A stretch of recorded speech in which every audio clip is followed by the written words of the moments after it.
Terima kasih Anda masih bersama kami dalam Berita Medan, dan bagi Anda yang baru saja bergabung, kami hadirkan kembali 3 berita utama kami hari ini.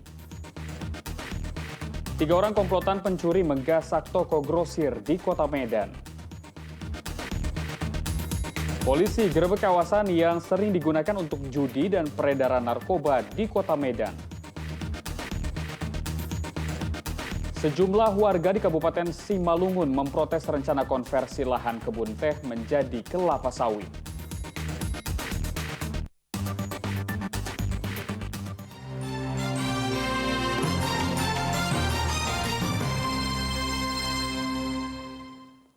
Dewi Permatasari, ibu yang menganiaya anaknya, akhirnya ditetapkan sebagai tersangka. Kasus ini menjadi perhatian masyarakat karena video saat ibu menganiaya anak viral di media sosial. Sang ibu mengaku menganiaya anak karena kesal pada sang suami yang menuduhnya selingkuh. Penetapan tersangka terhadap Dewi Permatasari diumumkan oleh Kapolres Pelabuhan Belawan Kota Medan. Dewi, warga Kecamatan Belawan Kota, menganiaya 2 anak kandungnya. Penganiayaan anak ini direkam sendiri oleh Dewi dan dikirimkan ke suaminya. Dalam video terlihat 2 orang anak laki-laki berusia 4 tahun dan usia 2 tahun tetap dipukuli meski keduanya sudah meminta ibunya untuk menghentikan penyiksaan. Sang suami tengah menjadi tahanan di dalam rutan karena kasus narkoba. Tidak senang dengan tindakan istrinya, kemudian sang suami menyebarkan video rekaman dan menjadi viral di media sosial. Suami tersangka menuduh si tersangka ini selingkuh. Karena adanya keributan antara tersangka dan suaminya, tersangka merasa tidak terima. Kemudian tersangka sengaja membuat video yang beredar itu, video di mana tersangka melakukan pemukulan terhadap anaknya disertai dengan kata-kata yang tidak pantas. Kemudian video ini dikirim ke handphone suaminya. Melihat video ini, suaminya kemudian menghubungi pihak keluarga suaminya untuk anak ini segera dijemput. Dari pemeriksaan polisi, motif dari penganiayaan karena kesal pada sang suami yang menuduhnya telah berselingkuh. Apapun alasannya, kini sang ibu harus menghadapi ancaman hukuman 5 tahun penjara. Muhammad Hamdani melaporkan dari Kota Medan. Sejumlah warga dari 4 desa di Kecamatan Sidamani, Kabupaten Simalungun memprotes rencana konversi lahan kebun teh menjadi kelapa sawit di perkebunan PTPN 4. Sementara ratusan warga di Kelurahan Pulau Padang, Kabupaten Labuan Batu menolak beroperasinya pabrik pengolahan kelapa sawit. Warga Sidamanik protes terkait rencana manajemen PTPN 4 yang akan melakukan konversi perkebunan teh seluas 257 hektar menjadi lahan perkebunan sawit di areal HGU Kebun Bah Butong, Kecamatan Sidamanik, Kabupaten Simalungun.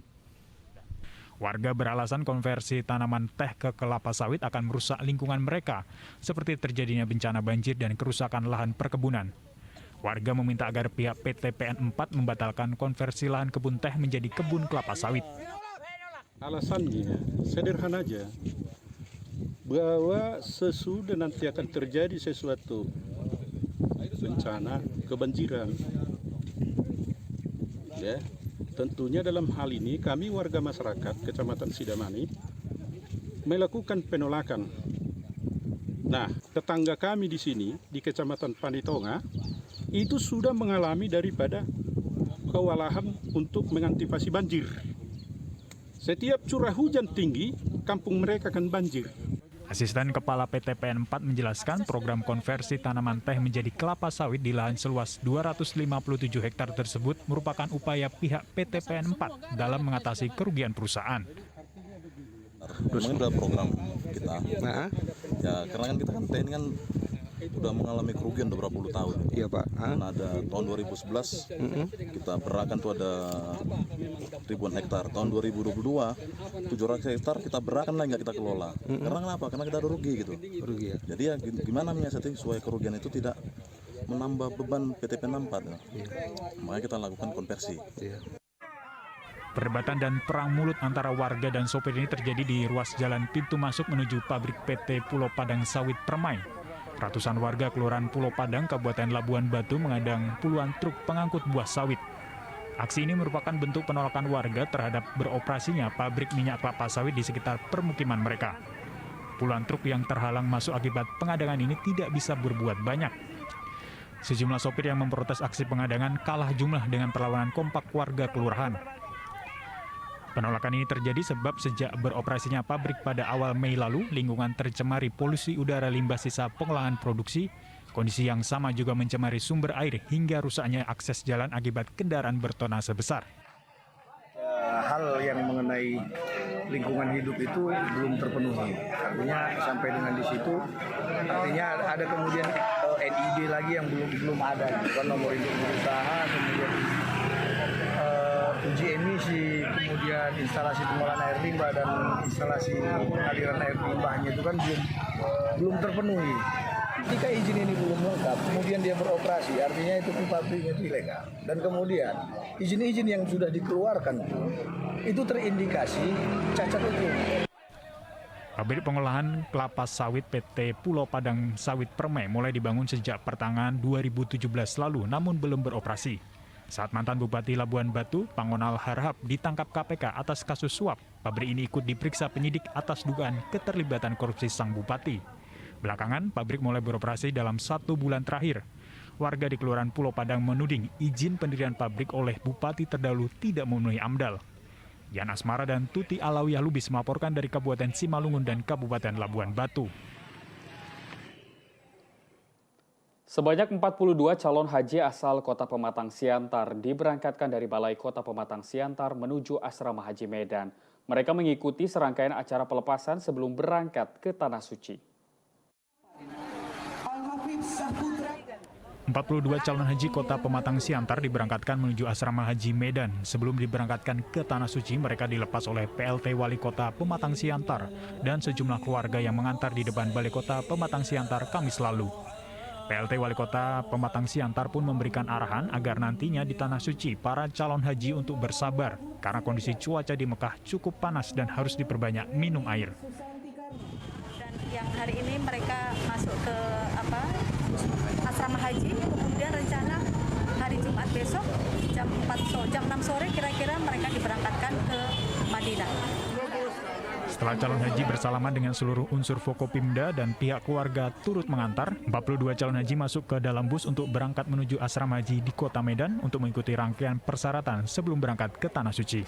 Yan Asmara melaporkan dari Kota Pematang Siantar.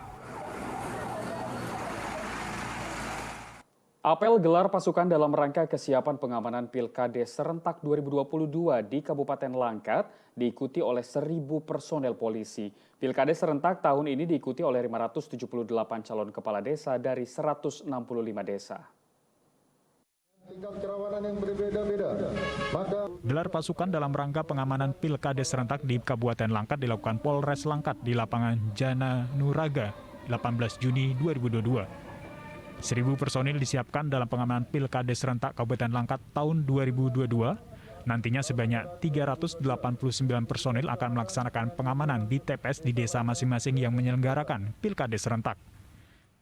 Pasukan yang kami persiapkan, kami libatkan dalam pengamanan Pilkades tahun 2022 ini adalah sebanyak 1.000 personil. Terdiri dari 3 kompi Batalion Brimob Polda Sumut dan 1 kompi Ditsamapta Polda Sumut. Selain Polres Langkat, kurang lebih sebanyak 600 personil dalam pengamanan Pilkades tahun ini. Kemudian untuk pengamanan kami bagi menjadi 4 rayon di wilayah Kabupaten Langkat. Kepala Desa serentak. Pilkades serentak di Kabupaten Langkat diikuti sebanyak 165 desa dengan calon kepala desa sebanyak 578 orang. Pilkades serentak di Kabupaten Langkat digelar 19 Juni 2022. Muhammad Hamdani melaporkan dari Kabupaten Langkat. Tingkat kerawanan yang berbeda-beda. Maka 22 pada Dan informasi tadi mengakhiri berita Medan hari ini. Saya Doni Hermatra berterima kasih atas perhatian dan kebersamaan Anda. Selamat beraktivitas dan sampai jumpa.